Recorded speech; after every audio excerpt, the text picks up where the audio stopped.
Hello and welcome back to my YouTube channel. Hope are all doing well. तो आज हम discuss करेंगे GS के कुछ क्वेश्चंस।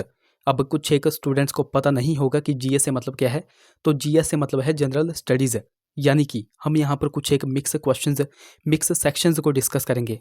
इससे पहले हम पार्ट 82 यानी कि 82 वीडियोज़ ऑलरेडी डिस्कस कर चुके हैं, जिनमें हमने सिर्फ और सिर्फ जीएस के क्वेश्चंस को डिस्कस करके रखा हुआ है। तो अगर आपने वो वाली वीडियोज़ अभी तक नहीं देखी है तो इस वीडियो के डिस्क्रिप्शन में जाएं, वहाँ पर GS, HPSSC, HPPSC questions detail discuss करके लिंक दिया गया होगा। उस लिंक पर क्लिक करके आप उन वीडियोस को देख सकते हैं। बाकी आज हम पार्ट नंबर 83 को डिस्कस करेंगे और इन क्वेश्चंस को हम बिल्कुल डिटेल में डिस्कस करेंगे। बाकी अभी तक अगर आपने हमारे चैनल को सब्सक्राइब नहीं किया है तो चैनल को सब्सक्राइब कर दें, साथ में बेल आइकन को जरूर प्रेस करें, साथ में इस वीडियो को लाइक जरूर कर दें। सो क्वेश्चन नंबर 2 की बात करें। The bright heavenly body with the long luminous tail is called. तो लंबी दीप्त पूंछ के साथ चमकीला आकाशीय पिंड क्या कहलाता है? तो लंबी दीप्त पूंछ के साथ जो चमकीला आकाशीय पिंड होता है तो उसको कॉमेट यानी कि धूमकेतु कहा जाता है। ऑप्शन सी यहाँ पर बिल्कुल करेक्ट हो जाएगा।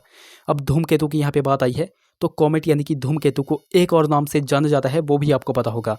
तो इसी को जो है तो पुच्छल तारा कहा जाता है। ये आप सभी ने जो है तो नाम सुना होगा। तो पुच्छल तारे को ही जो है तो धूमकेतु कहा जाता है। ये आपने ध्यान में रखना है। अब यहाँ पर कुछ एक चीज़ों की बात कर लें, जैसे कि कॉमेट, यह किसका पार्ट है? तो यह सौर मंडल का पार्ट है। सौर मंडल के पार्ट्स में प्लैनेट्स आ जाते हैं, एस्ट्रॉइड्स आ जाते हैं, कॉमेट्स आ जाते हैं। ये आपको ध्यान में रखना है। अब कॉमेट कॉमेट के कितने पार्ट्स होते हैं, ये क्वेश्चन भी बहुत बार एग्जाम में बनता है। तो धूमकेतु के 3 पार्ट्स होते हैं। वो 3 पार्ट्स कौन कौन से होते हैं वो भी आपको पता होना चाहिए। तो इसमें सबसे पहले आ जाता है न्यूक्लियस, दूसरे नंबर पर आ जाता है कोमा और तीसरे नंबर पर आ जाती है टेल। तो ये तीनों के तीनों किसके पार्ट्स होते हैं? तो ये होते हैं कॉमेट यानी कि धूमकेतु के पार्ट्स। ये आपको ध्यान में रखना है। अब ये जो कॉमेट यानी कि धूमकेतु है तो यह किससे मिलकर बना होता है? ये क्वेश्चन भी बहुत बार एग्जाम में बनता है। तो धूमकेतु यह डस्ट पार्टिकल्स यानी कि धूल कणों से मिलकर के बने होते हैं, जो सूर्य के चारों ओर चक्कर लगाते रहते हैं। तो ये सारे के सारे इंपॉर्टेंट क्वेश्चंस हमने यहाँ पर कॉमेट के बारे में देखे, जो कि आपको ध्यान में रखने हैं। अच्छा, एक इंपॉर्टेंट कॉमेट है जिसका नाम आप सभी ने सुना होगा, तो वो है हेलीज कॉमेट। क्या क्या नाम है? हेलीज कॉमेट। तो बहुत बार आपसे क्वेश्चन पूछा जाता है कि सूर्य का सबसे करीबी कॉमेट कौन सा है। तो ये भी आपने ध्यान में रखना है कि सूर्य का सबसे करीबी कॉमेट कौन सा है। तो वो है हेलीज कॉमेट, जो कि 76 साल में हमें एक बार दिखाई देता है। 76 सालों में हमें एक बार दिखाई देता है। तो ये भी आपने ध्यान में रखना है। अच्छा, यहाँ से मैं आपसे क्वेश्चन पूछता हूँ कि ये जो हेलीज कॉमेट है तो यह 76 साल में हमें एक बार दिखाई देता है। तो पिछले किस वर्ष हमें यह दिखाई दिया था और आगे आने वाले कौन से वर्ष ये हमें दिखाई देगा, ये आप नीचे कमेंट्स में बताओ। अगर आपको नहीं भी आता है ना, गूगल करो, सर्च करने के बाद आकर के इस वीडियो में नीचे कमेंट करो। मैं आपको हर बार बोलता हूँ कि जो जो चीज़ आप कमेंट कर देते हो वो चीज़ आप कभी भूलते नहीं हो, तो मेक श्योर कमेंट ज़रूर करें। नेक्स्ट क्वेश्चन की बात करें। क्वेश्चन नंबर हमारा 3 है। The tropical cyclones, hurricanes and typhoons develop and mature. तो उष्णकटिबंधीय चक्रवात, हरिकेन और टाइफून विकसित और परिपक्व होते हैं तो वह कहाँ पर होते हैं? तो वो होते हैं over the water bodies only, केवल जलाशयों के ऊपर। ऑप्शन बी यहाँ पर करेक्ट हो जाएगा। अब डाउट यहाँ पर मत रखिएगा, क्योंकि मैं फाइनल आंसर की के अकॉर्डिंग आपको यहाँ पर राइट ऑप्शन बता रहा हूँ। ऑप्शन बी यहाँ पर करेक्ट हो जाएगा। अब यहाँ पर बात आई है साइक्लोन्स की। तो साइक्लोन की जब भी बात आती है तो साइक्लोन से संबंधित जितने भी इंपॉर्टेंट फैक्ट बनते हैं वो मैं आपको यहाँ पर बताता हूँ। तो देखो, ये होता है पूरा का पूरा साइक्लोन। साइक्लोन का ये जो बिल्कुल सेंटर वाला पार्ट होता है तो इसको क्या कहा जाता है? इसको कहा जाता है साइक्लोन की आई, यानी कि चक्रवात की आंख। और ये जो चक्रवात की आंख होती है यह सबसे शांत एरिया होता है किसी भी साइक्लोन का। चक्रवात की आंख से थोड़ा सा दूर होता है आई वॉल। ये क्या होती है? तो ये होती है आई वॉल। और ये जो है तो मोस्ट डिस्ट्रक्टिव इन नेचर होता है। अब मोस्ट डिस्ट्रक्टिव ये क्यों होता है? क्योंकि यहाँ पर हवाओं की जो गति होती है, विंड की जो स्पीड होती है वह 400 से लेकर के 500 किलोमीटर पर आवर के बीच में होती है। तो ये भी आपको ध्यान में रखना है। साइक्लोन के टाइप्स में एक तो आ जाता है ट्रॉपिकल साइक्लोन, जो कि आपसे यहाँ पर पूछा गया था, और एक आ जाता है टेम्परेट साइक्लोन। इन दोनों के ही बारे में बहुत से क्वेश्चंस एग्जाम में पूछे जाते हैं, वो मैं आपको यहाँ पर बता देता हूँ। अभी हाल फिलहाल हमीरपुर बोर्ड के एग्जाम में टेम्परेट साइक्लोन से एक क्वेश्चन पूछा गया था कि टेम्परेट साइक्लोन यह किस दिशा की तरफ जो है तो ट्रैवल करते हैं। तो ये आपको ध्यान में रखना है कि ये जो टेम्परेट साइक्लोन्स होते हैं यह ईस्ट यानी कि पूर्व दिशा की तरफ जो है तो ट्रैवल करते हैं, जबकि ये जो ट्रॉपिकल साइक्लोन्स होते हैं यह किस दिशा की तरफ ट्रैवल करते हैं? तो यह वेस्ट यानी कि पश्चिमी दिशा की तरफ जो है तो ट्रैवल करते हैं। ये दोनों के दोनों फैक्ट मैंने आपको यहाँ पर बताए जो कि मोस्ट इंपॉर्टेंट है और ये आपको ध्यान में रखने हैं। ये मैं आपको बहुत बार बताता रहता हूँ जो कि आपने ध्यान में रखने हैं। अब यहाँ पर टेम्परेट ट्रॉपिकल साइक्लोन्स की अगर बात करें, इसके एग्जाम्पल्स की अगर बात करें तो इनमें कौन कौन से एग्जाम्पल्स आ जाते हैं। तो ट्रॉपिकल साइक्लोन्स में टाइफून आ जाता है जो कि साउथ चाइना सी में आते हैं, वेली वेली आ जाता है जो कि ऑस्ट्रेलिया में आते हैं, साइक्लोन जो कि हमारे इंडिया में आता है, हरिकेन जो कि अटलांटिक ओशन में आता है, बैगियो जो कि फिलीपींस में आता है, और टॉर्नेडो जो कि कैरिबियन सी में आता है। तो यहाँ पर आपको ये भी पता चल गया कि ये जो हरिकेन्स और टाइफून ये दोनों के दोनों किसके प्रकार हैं, तो यह ट्रॉपिकल साइक्लोन के प्रकार हैं। और यहाँ पर मैंने आपको बताया कि हरिकेन कहाँ पर आता है, तो ये कहाँ पर आता है, अटलांटिक ओशन में आता है। जबकि ये जो टाइफून है ये कहाँ पर आता है, तो यह साउथ चाइना सी में आता है। तो ये कुछ एक फैक्ट हैं जो कि आपको ध्यान में रखते हैं। आई होप ये क्वेश्चन आपको समझ में आ गया हो। अगले क्वेश्चन की बात करें, क्वेश्चन नंबर हमारा 4 है, molten rock below the surface of the earth is called. तो पृथ्वी की सतह के नीचे पिघली चट्टान को क्या कहा जाता है। अब कुछ एक स्टूडेंट्स ऑप्शन सी लावा को देख करके राइट ऑप्शन लावा पर टिक करके आ जाते हैं जो कि बिल्कुल गलत है। इस क्वेश्चन का राइट ऑप्शन क्या होगा, ऑप्शन यहाँ पर डी करेक्ट हो जाएगा, मैग्मा। अब वो किस तरह से होगा वो भी मैं आपको यहाँ पर बताऊँगा, और लावा और मैग्मा में क्या डिफरेंस है वो भी मैं आपको यहाँ पर बताऊँगा। जो भी आपका डाउट है वो यहाँ पर आपका क्लियर हो जाएगा। तो सबसे पहले देखो यहाँ पर क्वेश्चन क्या बोला गया था कि पृथ्वी की सतह के नीचे पिघली चट्टान को क्या कहा जाता है। ये है हमारी पृथ्वी की सतह, और पृथ्वी की सतह से नीचे कोई चट्टान है वो पिघल चुकी है, तो उसको क्या कहा जाता है, उसको कहा जाता है मैग्मा। बाद में चल करके जब यह मैग्मा अर्थ के सरफेस पे आ जाता है, बाद में चल करके जब यह मैग्मा अर्थ के सरफेस पे आ जाता है तब इसको क्या कहा जाता है, तब इसको कहा जाता है लावा। तब इसको क्या कहा जाता है, लावा। आई होप ये डिफरेंस आपको समझ में आ गया होगा कि लावा और मैग्मा के बीच में क्या डिफरेंस है, ये आपको समझ में आ गया होगा। अब देखो यहाँ पर बात की गई है चट्टान की, यहाँ पर बात की गई है रॉक की। तो यहाँ पर आप सभी को पता है कि चट्टानें 3 तरह की होती हैं। तो 3 तरह की कौन कौन सी होती हैं, इनमें सबसे पहले आ जाती है आग्नेय चट्टान जिसको इग्नियस रॉक कहा जाता है। दूसरे नंबर पर आ जाती है अवसादी चट्टान जिसको सेडिमेंट्री रॉक कहा जाता है। और थर्ड नंबर पर आ जाती है कायांतरित चट्टान जिसको मेटामॉर्फिक रॉक कहा जाता है। तो इन तीनों के ही बारे में बहुत से क्वेश्चंस एग्जाम में पूछे जाते हैं, वो भी मैं आपको यहाँ पर बता देता हूँ जो कि आपने ध्यान से सुनने हैं। तो सबसे पहले बात करते हैं आग्नेय चट्टान यानी कि इग्नियस रॉक्स की। तो इसमें कौन कौन से एग्जाम्पल्स आ जाते हैं, कौन कौन सी चट्टानें आ जाती हैं वो आपको ध्यान में रखना है। तो आग्नेय चट्टानों में ग्रेनाइट आ जाती है, बेसाल्ट आ जाता है, पेग्माटाइट हो गया, डायोराइट हो गया, ग्रेबो हो गया। तो ये सारी की सारी चट्टानें किस में आती हैं, तो ये आती हैं आग्नेय चट्टानों में। अब बात करते हैं सेडिमेंट्री रॉक यानी कि अवसादी चट्टानों की। तो इसमें कौन कौन सी आती हैं, तो इसमें बलुआ पत्थर आ जाता है, चूना पत्थर आ जाता है, डोलोमाइट आ जाता है, कॉन्ग्लोमरेट आ जाता है। तो ये सारे का सारे किस में आते हैं, तो ये आते हैं सेडिमेंट्री रॉक्स में। अब बात करते हैं मेटामॉर्फिक यानी कि कायांतरित चट्टान की। तो इसमें कौन कौन सी आती हैं, तो इसमें संगमरमर आ जाता है, क्वार्ट्जाइट आ जाता है, फाइलाइट आ जाता है, और सिस्ट आ जाता है। सिस्ट देखो बहुत बार एग्जाम में बनता है, ये किस में आता है, तो ये आता है मेटामॉर्फिक यानी कि कायांतरित चट्टान में। तो ये कुछ एक एग्जांपल्स मैंने आपको यहाँ पर बताए जो कि आपको ध्यान में रखने हैं। अगले क्वेश्चन की बात करें, which climate region has the least temperature range. तो किस जलवायु क्षेत्र की न्यूनतम तापमान परास होती है। अब ये होते हैं कंसेप्चुअल क्वेश्चंस जो कि आपको बिल्कुल रटने ही पड़ेंगे। तो इस क्वेश्चन का राइट ऑप्शन क्या हो जाएगा, इस क्वेश्चन का राइट ऑप्शन हो जाएगा इक्वेटोरियल रीजन यानी कि भूमध्य रेखीय क्षेत्र। ऑप्शन ए यहाँ पर करेक्ट हो जाएगा। ये क्वेश्चन एग्जैक्ट इसी तरह बार बार एग्जाम में पूछा जाता है जो कि आपको ध्यान में रखना है। बाकी देखो अभी तक अगर आपने हमको टेलीग्राम और इंस्टाग्राम पे फॉलो नहीं किया है तो वहाँ पर जाकर फॉलो कर ले, लिंक आपको डिस्क्रिप्शन में मिल जाएगा। बाकी देखो लिंक कई बार चलता नहीं है तो आपको सिंपली टेलीग्राम पे जाना है और @Let'sPrepare2 सर्च करना है, आपको हमारा चैनल मिल जाएगा। उसी प्रकार आपको इंस्टाग्राम पे जाकर के लेट्स प्रिपेयर टुगेदर सर्च करना है। अगर कोई क्वेरी होगी तो आप मुझे इंस्टा पे मैसेज कर सकते हैं। अगले क्वेश्चन की बात करें, क्वेश्चन नंबर हमारा 30 है, Panchayati Raj system has an intermediate tier known as. तो पंचायती राज प्रणाली का मध्य स्तर क्या कहलाता है। तो पंचायती राज प्रणाली में जो मध्य स्तर होता है तो उसको क्या कहा जाता है, उसको कहा जाता है पंचायत समिति। ऑप्शन सी यहाँ पर करेक्ट हो जाएगा। आप सभी को पता है कि पंचायती राज सिस्टम में कितने स्तर होते हैं, तो वो होते हैं 3 स्तर। तो सबसे ऊपर स्तर कौन सा होता है, तो सबसे ऊपरी स्तर होता है जिला परिषद। कौन सा होता है, जिला परिषद। उससे नीचे कौन सा होता है, तो वो होता है पंचायत समिति जिसको हम ब्लॉक पंचायत भी कहते हैं। और सबसे नीचे कौन सा होता है, तो वो होता है ग्राम पंचायत। कौन सा होता है, ग्राम पंचायत। तो इन तीनों के ही बारे में हम यहाँ पर चर्चा करेंगे जो कि आपको ध्यान से सुननी है। तो सबसे पहले बात करते हैं जिला परिषद की।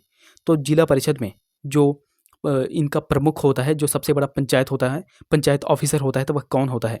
तो जिला परिषद में जो सबसे बड़ा अधिकारी होता है तो उसको कहा जाता है डिस्ट्रिक्ट पंचायत ऑफिसर। और इसके अंडर कौन होता है? तो इसके अंडर होता है जिला परिषद अध्यक्ष। फिर बात करते हैं हम पंचायत समिति की, जिसको ब्लॉक पंचायत भी कहा जाता है। तो इसका सबसे बड़ा जो अधिकारी होता है तो वो होता है बीडीओ। कौन होता है? बीडीओ, यानी कि ब्लॉक डेवलपमेंट ऑफिसर। ये आपको ध्यान में रखना है। और इसके अंडर कौन होता है? तो इसके अंडर होता है ब्लॉक प्रमुख। ये भी आपको पता चल गया। अब बात करते हैं ग्राम पंचायत की। तो ग्राम पंचायत का जो सबसे बड़ा अधिकारी होता है तो वो होता है वीडीओ। वीडीओ यानी कि विलेज डेवलपमेंट ऑफिसर। ध्यान में रखना है, यहाँ पर वीडियो और वीडियो इनमें कंफ्यूज मत होना। वीडियो होता है विलेज डेवलपमेंट ऑफिसर और इसके अंडर आता है मुखिया या फिर प्रधान। ये आपको यहाँ पर पता चल गया। तो पंचायती राज सिस्टम में मैंने आपको 3 श्रेणियाँ यहाँ पर बता दी। सबसे ऊपर आता है जिला परिषद, उससे नीचे आता है पंचायत समिति या फिर ब्लॉक पंचायत, और उससे नीचे आता है ग्राम पंचायत। आपसे यहाँ पर क्वेश्चन पूछा गया था कि पंचायती राज प्रणाली का मध्य स्तर कहलाता है, तो उसको कहा जाता है पंचायत समिति या फिर इसको कहा जाता है ब्लॉक पंचायत।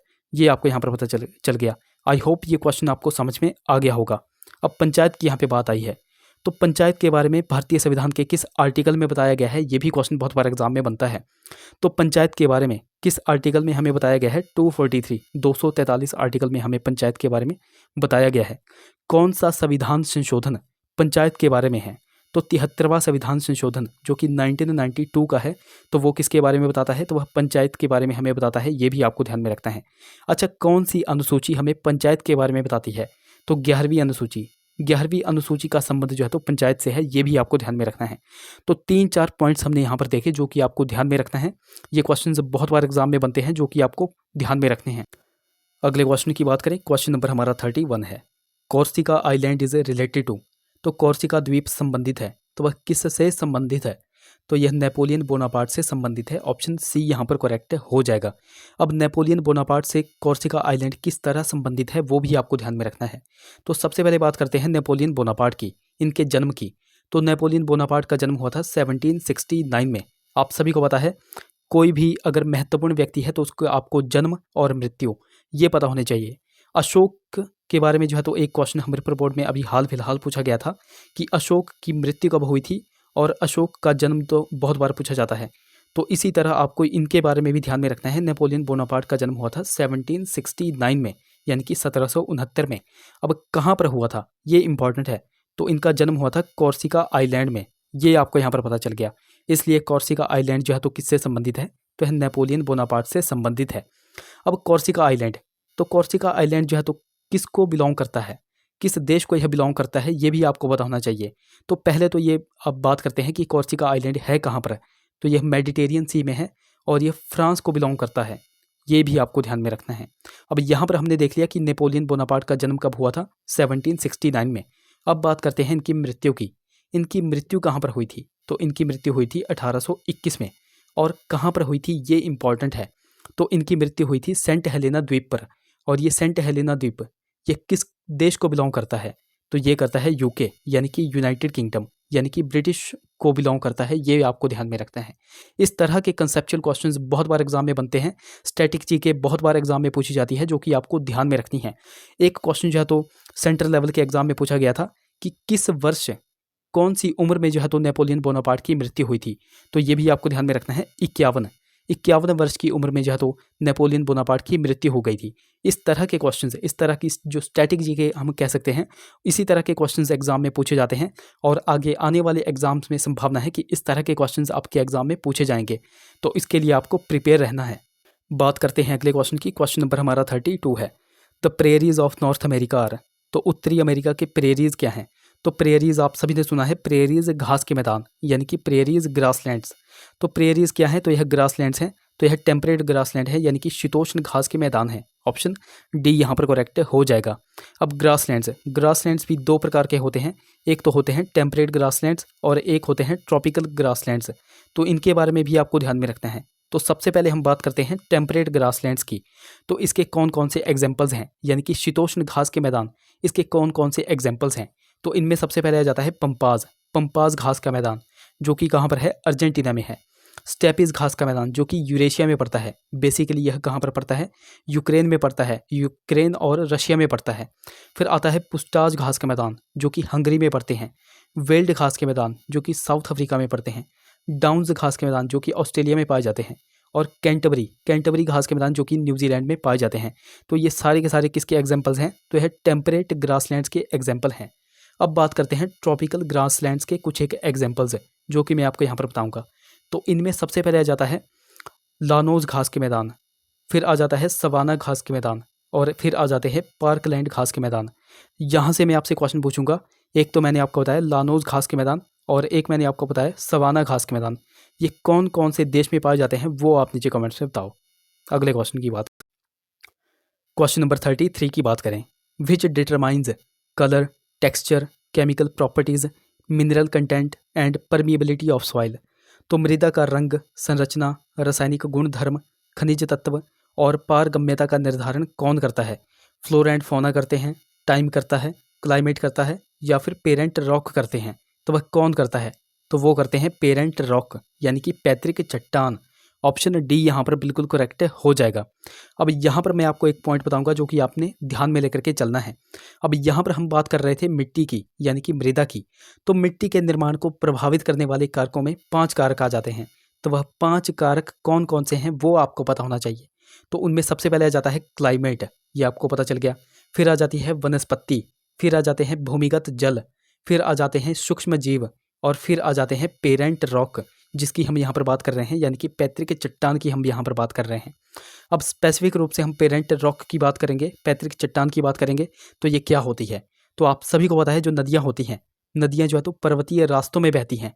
अब जब वह पर्वतीय रास्तों में बहती हैं तो वह चट्टानों को तोड़ती फोड़ती चलती रहती हैं, जिससे क्या होता है, जिससे चट्टानों में दरारें पड़ जाती हैं। अब चट्टानों में दरारें पड़ेंगी तो जो चट्टानें होती हैं वह चकनाचूर हो जाती हैं, भुरभुरी हो जाती हैं। तो चट्टानों के चकनाचूर या फिर भुरभुरी हो जाने से क्या होता है, तो ये जो चट्टानें होती हैं यही जो है तो मिट्टी का सबसे बड़ा भाग बन जाती हैं, जिससे क्या होता है, जिससे आधारभूत खनिज और हमें पोषक तत्वों की प्राप्ति होती है। तो इन्हीं को क्या कहा जाता है, इन्हीं को कहा जाता है पैतृक चट्टान। आई होप आप सभी को ये कंसेप्ट यहाँ पर पता चल गया होगा कि पेरेंट रॉक या फिर पैतृक चट्टान किसे कहा जाता है। अब यहाँ पर मिट्टी की बात आई है तो मिट्टी के बारे में मैं आपको बहुत से पॉइंट्स हर बार बताता हूँ, आज भी मैं आपको यहाँ पर बता देता हूँ। 3-4 पॉइंट्स मैं आपको बहुत बार बताता हूँ। तो सबसे पहला पॉइंट मैं आपको बताता हूँ, ICAR यानी कि Indian council for agricultural research, भारतीय कृषि अनुसंधान परिषद। इसका हेडक्वार्टर बहुत बार एग्जाम में पूछा जाता है, इसका हेडक्वार्टर कहाँ पर है, तो वो है न्यू दिल्ली में। एक और क्वेश्चन आपसे पूछा जाता है, Indian institute of soil science, Indian institute of soil science यानी कि भारतीय मृदा विज्ञान संस्थान, इसका हेडक्वार्टर कहाँ पर है, तो ये कहाँ पर है, तो ये है मध्य प्रदेश के भोपाल में। ये भी आपको पता चल गया।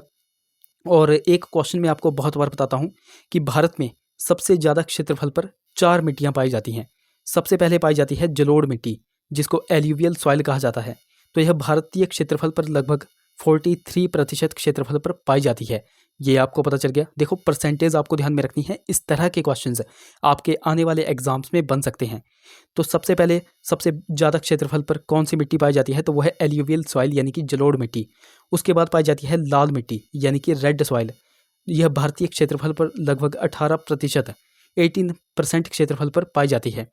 उसके बाद पाई जाती है काली मिट्टी यानी कि ब्लैक सॉइल, यह 15% यानी कि 15% क्षेत्रफल पर पाई जाती है। और लास्ट में पाई जाती है लैटराइट सॉइल जो कि लगभग 4% आप कह सकते हैं, 4% क्षेत्रफल पर पाई जाती है। परसेंटेज की जब भी बात आती है तो ये आपको ध्यान में रखना है, इस तरह के क्वेश्चंस आपके आने वाले एग्जाम्स में बन सकते हैं। तो ये कुछ एक पॉइंट्स हमने यहाँ पर देखे जो कि आपको ध्यान में लेकर के चलने हैं। बाकी वीडियो अगर आपको हेल्पफुल लगती है तो जरूर से वीडियोज़ को लाइक कर दिया करें। क्वेश्चन नंबर 34 की बात करें, which of the following set of countries is known as Golden Crescent world's largest opium industry. तो देशों का निम्नलिखित में से कौन सा समूह विश्व के सबसे बड़े अफीम उद्योग गोल्डन क्रेसेंट के नाम से जाना जाता है? तो वह किसे जाना जाता है, तो वो है अफगानिस्तान, पाकिस्तान और ईरान। ऑप्शन सी यहाँ पर करेक्ट हो जाएगा, ऑप्शन सी यहाँ पर करेक्ट हो जाएगा। अच्छा, यहाँ पर मेरे माइंड में एक क्वेश्चन बन रहा है, करंट का क्वेश्चन है, अभी हाल फिलहाल ही जो है तो बना है।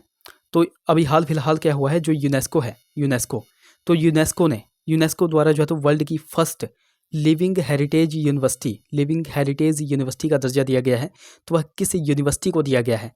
तो ये आपने ध्यान में रखना है कि यूनेस्को द्वारा वर्ल्ड की फर्स्ट लिविंग हेरिटेज यूनिवर्सिटी का दर्जा जो है तो विश्व भारती यूनिवर्सिटी को दिया गया है। और ये विश्व भारती यूनिवर्सिटी ये कहाँ पर है? तो ये हमारे इंडिया में है, हमारे इंडिया में यह वेस्ट बंगाल राज्य में है। ये आपको ध्यान में रखना है। ये क्वेश्चन जो है तो एग्जाम में बन सकता है, इसलिए मैंने आपको यहाँ पर बता दिया। एक बार फिर से मैं आपको रिपीट कर देता हूँ, यूनेस्को द्वारा वर्ल्ड की फर्स्ट लिविंग हेरिटेज यूनिवर्सिटी का दर्जा जो है तो विश्व भारती यूनिवर्सिटी को दिया गया है, जो कि हमारे इंडिया में वेस्ट बंगाल स्टेट में है। ये आपको ध्यान में रखना है। अच्छा, यहाँ पर मैंने आपको बताया यूनेस्को के बारे में, तो यूनेस्को के बारे में कुछ एक पॉइंट्स यहाँ पर देख लेते हैं। जैसे कि यूनेस्को की स्थापना कब की गई थी? तो इसकी स्थापना 1945 को की गई थी। ये आपको ध्यान में रखना है। अच्छा, इसका हेडक्वार्टर कहाँ पर है? मोस्ट इंपॉर्टेंट, इसका हेडक्वार्टर है पेरिस में। और पेरिस किसकी राजधानी है? तो वो है फ्रांस की। ये भी आपको ध्यान में रखना है। अच्छा, यूनेस्को की फुल फॉर्म क्या है वो आप नीचे कमेंट्स में बताओ। तो ये थे हमारे कुछ क्वेश्चंस। आई होप वीडियो आपको इन्फॉर्मेटिव लगी होगी। अगर वीडियो अच्छी लगी है तो जरूर से वीडियोस को लाइक करें, शेयर करें, चैनल को सब्सक्राइब करें, साथ में हमें टेलीग्राम और इंस्टाग्राम पे फॉलो करना बिल्कुल ही ना भूलें। तो चलिए मिलते हैं अब अगली वीडियो में। Till then take care.